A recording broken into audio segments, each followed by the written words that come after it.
one of Puff's close associates showed me bank statements of 500 grand that he paid a hitman for a hit on, what's his name, this white boy rapper, Eminem. Eminem had been saying some unflattering things about Puff, and Puff's ego couldn't handle it. Fresh footage from 50 Cent's explosive documentary has just surfaced, and it is honestly shocking.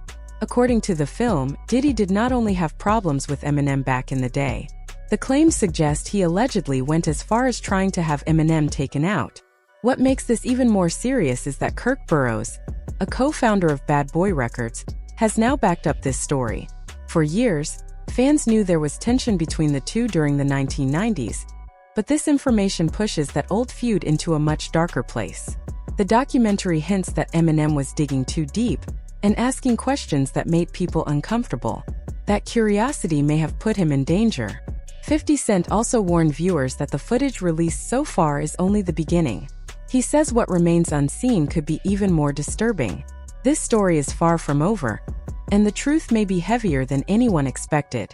Well, everything couldn't make it was 4 episodes. Right. So it was a lot. You had to pick and choose things. Like even in an area where he chooses to date people who he knows previously dated someone.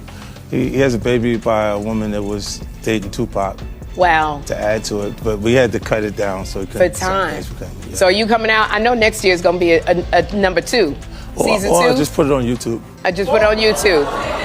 Well, we can subscribe and get it. I love it. There has been plenty of discussion about how Netflix chose not to push every claim too far.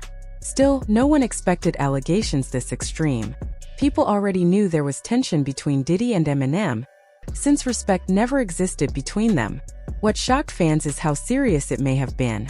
The situation was far worse than most imagined. According to Kirk Burrowes, the dislike ran so deep that Diddy allegedly offered a large sum of money to have Eminem killed.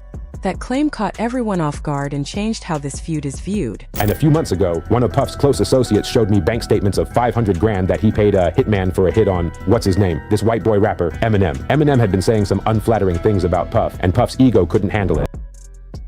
At this point, it feels like Diddy may never escape the image of being hip-hop's ultimate villain.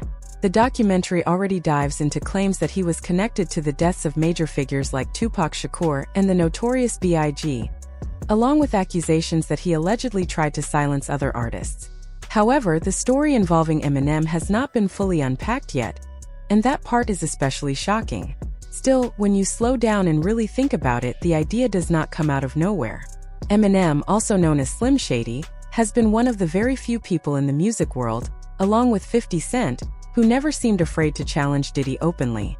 While many artists stayed quiet, Eminem used his lyrics to throw sharp, well-hidden shots that fans quickly caught.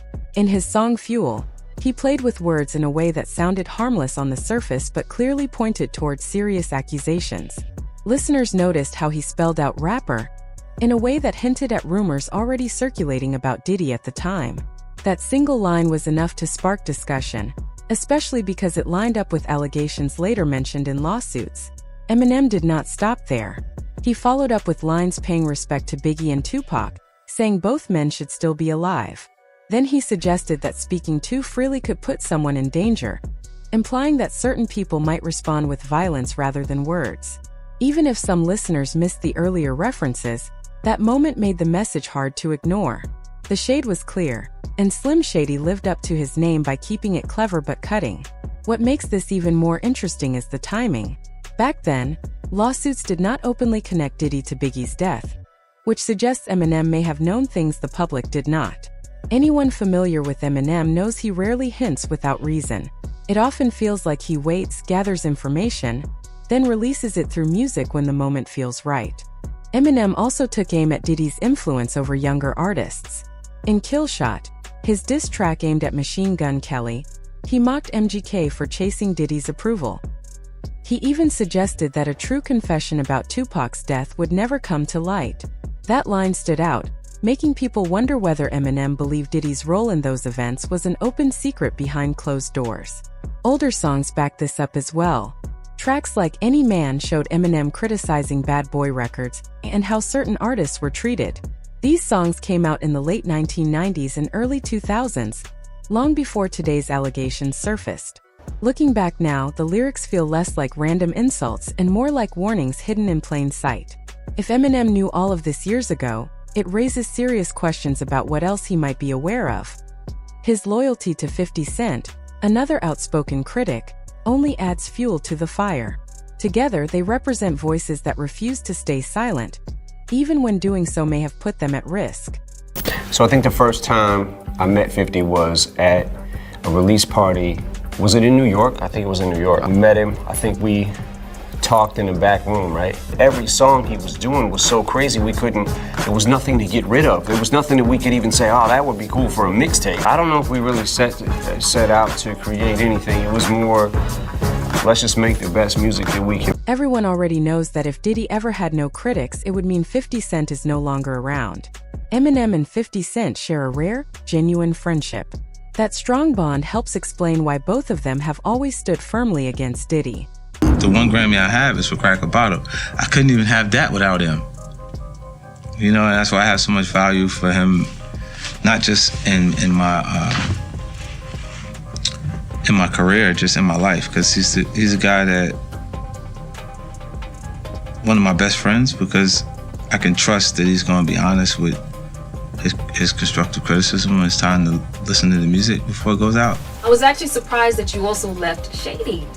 Yeah. Due to your loyalty to Eminem. Why? See, well, I never dissolved the relationship between me and them. It'd be pretty tough for us to have an argument because I hold them in the kind of regards I hold my grandparents in. I noticed that. You know, he provided opportunities for me to take care of myself when I couldn't at that point. Like, I actually couldn't make it happen without the assistance that I got from him. He seems like the only person you are loyal to. Yeah, that's it. Things become more intriguing once you realize Eminem signed 50 Cent only after Diddy passed on the chance to work with him. Seen Diddy. I know he wasn't going to sign to Diddy, but he took the meeting.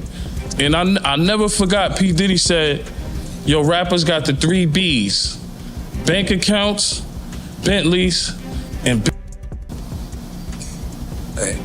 you a target. So I took that like so I'm in the meeting. Oh, he's saying it to 50. He's telling 50 like, yo, I can't sign you. You know, you got beef with Preem and all that. A lot of niggas in the street, you know, a lot of niggas in the industry don't want to deal with the Preem beef. It's understandable if you don't want to do it. Eminem took the step, shout to him. You know what I mean? But a lot of niggas, yo, we don't want to deal with the Preem shit. From what it sounds like, their connection grew stronger because they shared the same issues with Diddy.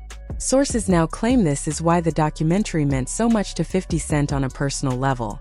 However, according to Kirk Burrowes, Eminem was not the only artist Diddy allegedly targeted over music criticism. Puff had a huge ego, man. He would never take no for an answer. Anyone got in his way, he had to take care of them. I wonder how many artists know how close they came to being taken care of permanently. In the end, it feels like Eminem has been hinting at Diddy's behavior for a long time. And the documentary now shows how serious that conflict became. From the deaths of Tupac and Biggie to shady business claims and sharp lyrics, the alleged actions were not taken lightly. Eminem seemed aware long before the public caught on. With 50 Cent standing beside him, their connection grew beyond music into something much deeper. If Eminem has kept this knowledge for so many years, it raises questions about what else he knows. The situation is far from finished, and the story keeps getting more intense.